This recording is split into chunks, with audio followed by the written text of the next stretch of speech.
메리 크리스마스. 메리 크리스마스. 오늘은 성탄주일입니다. 우리는 12월 25일을 성탄절이라고 부릅니다. 성탄. 이 성탄의 단어가 무슨 뜻일까요? 거룩하신 분이 태어나신 날이라는 뜻입니다. 거룩하신 하나님이 사람의 몸을 입고 이 땅에 오신 날이라는 의미입니다. 거룩하신 예수님이 탄생한 날이라고 해서 성탄이라고 말합니다. 흔히 세계 4대 성인이 있습니다.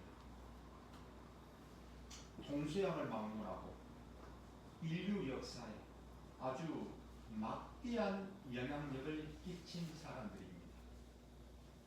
석가모니, 공자, 소크라테스, 예수님입니다. 또 소크라테스를 대신해서 마호메트를 뽑기도 합니다. 이것은 문화권의 차이에 따라 약간 다르기도 합니다. 불교의 석가모니나 유교의 공자나 또 이슬람교의 마호메트나 소크라테스가 태어난 날을 가리켜 성탄이라고 결코 말하지 않습니다. 오직 예수님이 이 땅에 오신 날만을 가리켜 성탄이라고 말합니다. 이상하지 않습니까? 사랑하는 여러분, 거룩하신 하나님이 사람의 몸을 입고 이 땅에 오셨습니다. 그분이 예수 그리스도십니다. 이것은 사실입니다. 그런데 이 사실이 우리에게는 참으로 신비로운 일입니다. 그것이 문제입니다. 하나님께 문제가 있다는 것이 아니라 우리에게 문제가 있습니다. 사람에게 문제가 있습니다. 왜냐하면 사람의 이성으로는 이게 이해될 수 있는 영역이 아니기 때문입니다. 우리와는 차원이 다른 세계이기 때문입니다. 이렇게 사람으로서는 도무지 이해할 수 없는 일인데 그 중에 간혹 어떤 자들이 이해되는 자들이 생겨납니다.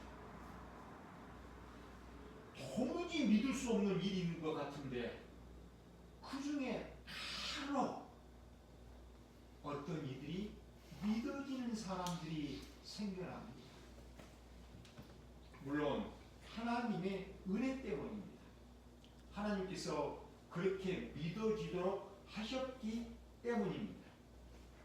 그러면 하나님은 어떻게 사람들로 하여금 믿어지도록 하시는 것일까요?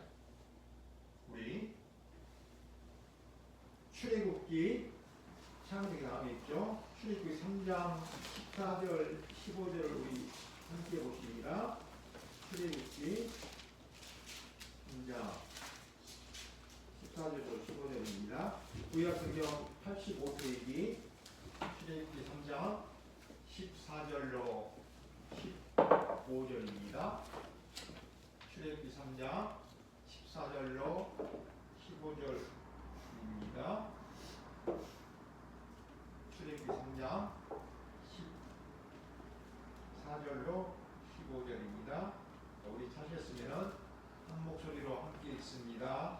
하나님이 모세에게 이르시되 나는 스스로 있는 자이라. 또 이르시되 너는 이스라엘 자손에게 이같이 이르기를 스스로 있는 자가 나를 너희에게 보내셨다 하라. 하나님이 또 모세에게 이르시되 너는 이스라엘 자손에게 이같이 이르기를 너희 조상의 하나님 여호와 곧 아브라함의 하나님 이삭의 하나님 야곱의 하나님께서 나를 너희에게 보내셨다 하라. 이는 나의 영원한 이름이요 대대로 기억할 나의 칭호니라.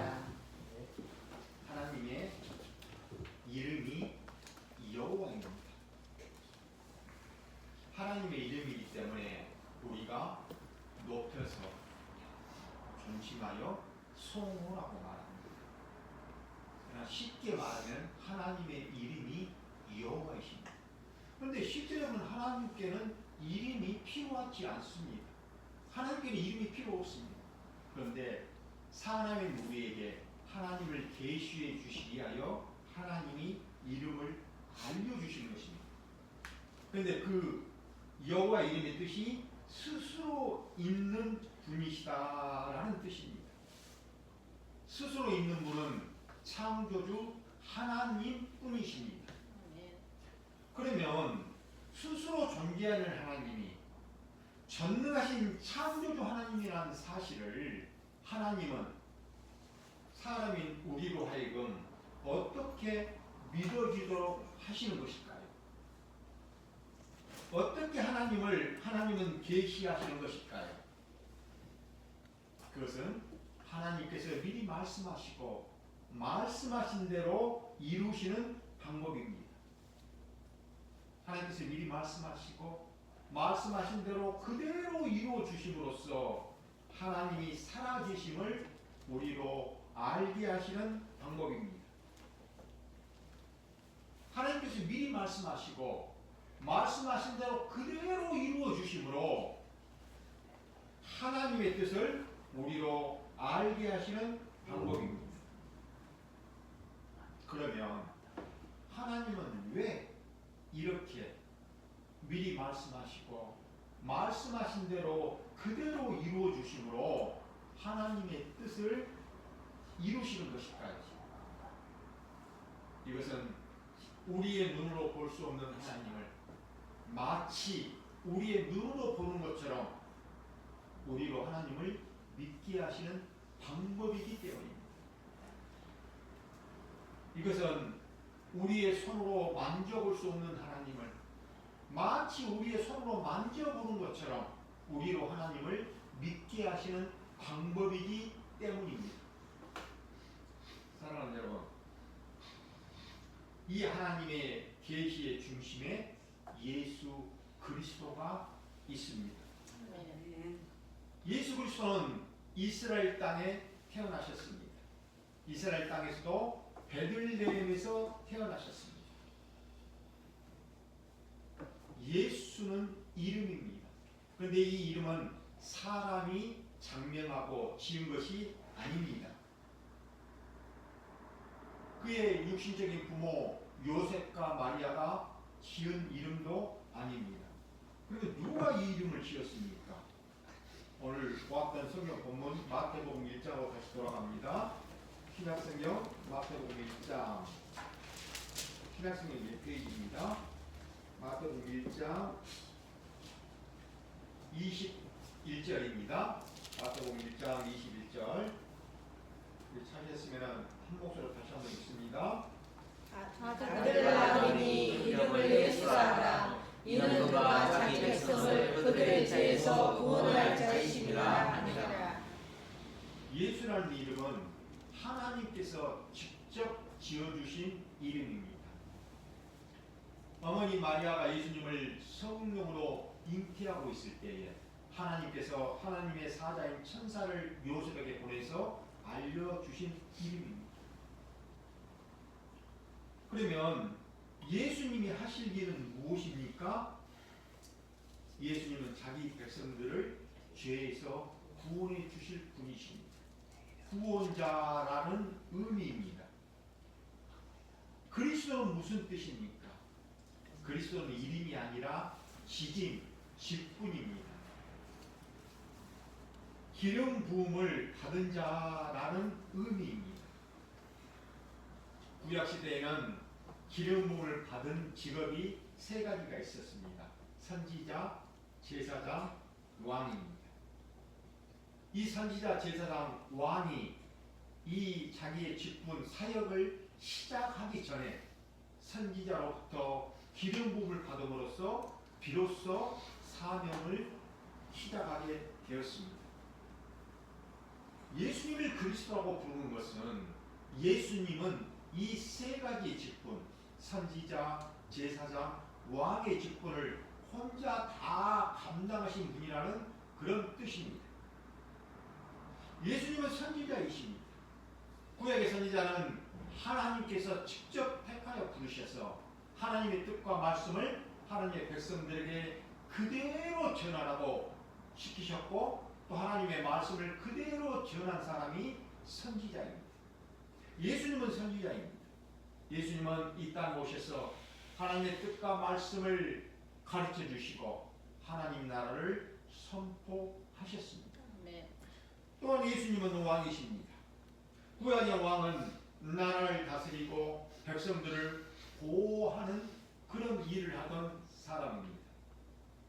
예수님은 영원한 하나님의 나라를 세우시고 그 하나님 나라의 백성들을 만드시고 그 백성들을 보호해 주시기 위하여 이 땅에 오셨고, 지금도 그 일을 하고 계시며 장차 재림하심으로 그 일을 완성하실 것입니다. 또한 예수님은 제사장이십니다. 구약 시대의 제사장은 제사를 통하여 하나님의 백성들이 하나님으로부터 죄 용서를 받게 하고 또 하나님께 나아가는 일을 하던 사람입니다. 예수님은 대제사장으로서 이 땅에 오셔서 당신이 친히 희생제물과 한옥제물이 되어주심으로 말미암아 우리의 모든 죄를 완전히 해결해 주시고 우리가 하나님 앞에 직접 나아갈 수 있는 길을 열어주셨습니다. 예수 그리스도께서 이 땅에 오신 일은 결코 우연한 일이 아닙니다. 이미 구약 성경에 수도 없이 예언된 일입니다. 한두 번 예언된 것이 아닙니다. 그 중에 대표적인 예를 우리 함께 한번 봅니다. 마태복음 1장 22절 23절입니다. 마태복음 1장 22절 23절을 우리 함께 또 한 목소리로 읽습니다. 이 모든 일이 된 것은 주께서 선지자로 하신 말씀을 이루려 하시니 이르시되 보라 천하가 위하여 아들을 낳으시오 그의 이름은 임마누엘이라 하리라 하셨으니 이를 보내가지고 하나님이 우리와 함께 계시다 하니라. 이 마태복음 1장 23절은 이사야 7장 14절을 인용한 내용입니다. 이사야 선지자는 예수님이 오시기 전에 약 700년 전의 사람입니다. 그러니까 지금으로부터는 약 2700년 전의 사람입니다. 천사가 요셉에게 태어나실 예수님의 이름을 알려주셨습니다. 또 처녀의 몸에서 태어날 것이라고도 미리 알려주셨습니다. 임마누엘이라 하리라. 임마누엘은 하나님이 사람의 우리와 함께 하신다, 함께 계신다라는 뜻입니다. 하나님은 창조 때로부터 지금까지 우리와 함께 계십니다. 그리고 지금부터 이 땅이 끝날 때까지, 우리 주님이 재림하심으로 이 땅이 끝날 때까지 우리와 함께 하실 것입니다. 또한 이 세상이 끝나고 이제 하나님의 영원한 나라인 새하늘과 새 땅에서도 하나님은 예수님을 우리와 함께 영원토록 함께 하실 것입니다. 아니 그걸 우리가 지금 어떻게 알 수 있습니까? 그런 질문에 우리 예수님은 미리 답을 하셨습니다. 마태복음 28장 20절입니다. 마태복음 28장 52페이지입니다. 마태복음 28장 20절입니다. 마태복음 28장 20절 우리 함께 한 목소리 읽습니다. 내가 너희에게 분부한 모든 것을 가르쳐 지키게 하라. 볼지어다 내가 세상 끝날까지 너희와 항상 함께 있으리라 하시니라. 하나님께서 택하신 백성들과 영원토록 함께 하신다는 것을 우리로 믿어지도록 하시기 위하여 예수님께서 오셨던 것입니다. 초림하신 것입니다.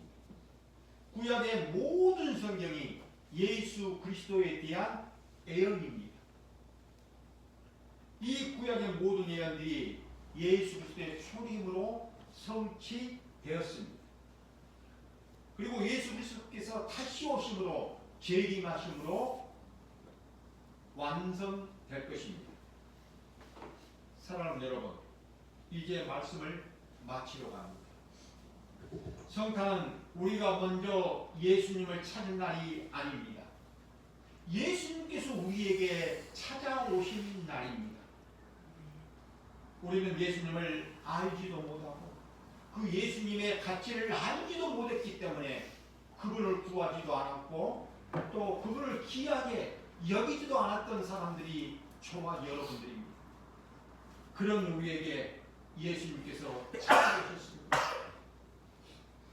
우리를 심판하시기 위하여 찾아오신 것이 아니라 우리를 구원해 주시기 위하여 찾아오셨습니다. 오늘 우리는 기쁘다 구주 오셨네를 두 번을 불렀습니다. 찬송했습니다. 우리에게 성탄절은 참으로 기쁜 날입니다. 그런데 여러분, 하나님은 어떠실까요? 하나님 아버지께 성탄절은 어떤 날일까요? 짐승 같은 우리를 위해 아들을 보내신 날입니다. 십자가에서 죽으라고 아들을 보내신 날입니다. 그러니 우리에게는 이 성탄절이 은혜일 수밖에 없고 은혜입니다. 아멘. 십자가가 그래서 은혜인 것입니다. 아멘. 하나님의 은혜가 아니면 도무지 설명할 수 없는 날이 성탄절입니다. 하나님의 은혜가 아니면 도무지 이해할 수 없는, 해석할 수 없는 장소가 십자가입니다. 사랑하는 여러분, 예수 그리스도는 우리를 죄에서 구원해 주시는 분이십니다. 예수 그리스도는 우리를 저주에서 구원해 주시는 분이십니다. 예수 그리스도는 우리를 죽음에서 구원해 주시는 분이십니다. 저는 소원합니다. 오늘 여기 계신 모든 분들이 성탄에 찾아오신 이 예수 그리스도를 꼭 만나셔서 제사함을 받고 구원함을 받고 영원한 생명을 받아 누리는 하나님의 거룩한 복된 성도들이 다 되어지시기를 우리 주님의 이름으로 축원드립니다. 아멘. 이어서 세례식을 거행하도록